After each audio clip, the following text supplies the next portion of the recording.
Many people suffer from pain and physical problems. Very few people know that these problems are often related to trigger points. Understanding and treating trigger points helps to lessen pain and improve overall health. This video is a short explanation and introduction to the trigger point. A trigger point is a small muscle contraction which can be felt as a small nodule.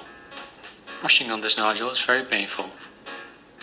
Trigger points can exist in each muscle of the body. Multiple can exist at the same time. Often both sides of the body are affected equally. The trigger point keeps the muscle tight and weak, restricting the muscle's range of motion.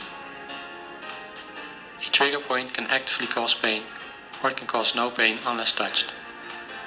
Mostly this pain is sent to a different area of the body. This is called referred pain. Referred pain can make finding and treating trigger points difficult. Luckily, referred pain follows typical patterns that have been well documented. Let's take a closer look at the trigger point. A trigger point lies in a taut band. A taut band is a tight strand of muscle that feels like a cord, easily mistaken for a tendon. The trigger point itself can be felt with the fingertips when its location is superficial. The size varies from a pinhead to a pea. When we continue to zoom in, we can see the muscle fibers that make up the muscle. The lines on the muscle fibers represent sarcomeres. Millions of sarcomeres, acting like tiny pumps, have to contract to create movement. Sarcomeres can become overstimulated and unable to release their contracted state. This knot of contracted sarcomeres shows a segment of the fiber that has become shorter and wider because of this. But also a different segment now becomes stretched by this tension, shown by the greater distance between the sarcomeres. Together, multiple of these sarcomere knots form the trigger point. The stretched segments of the fibers give tightness to the taut band in which the trigger point lies. When sarcomeres are stuck in contraction, blood flow stops in the immediate area.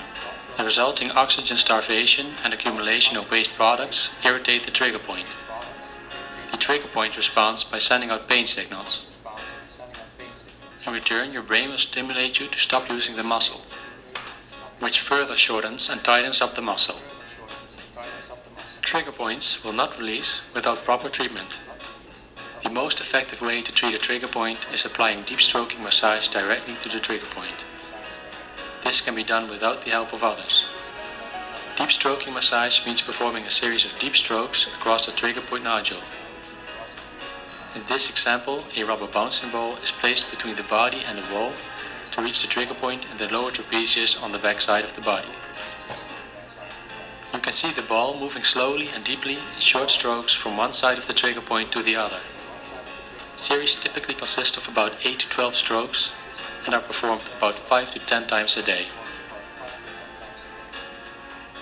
By using deep stroking massage, you are milking the trigger point, so to speak. Blood and lymph fluid is moved out containing waste generated by the contracted muscle fibers. Each time you move over the trigger point and release the pressure, fresh blood immediately flows in, bringing fresh oxygen and nutrients. It may take several weeks to return the muscle fibers to their normal state and fully release the trigger point. Trigger points which have existed for a long time might take a lot of treatment, but often results can be achieved in days, meaning less pain and improved mobility.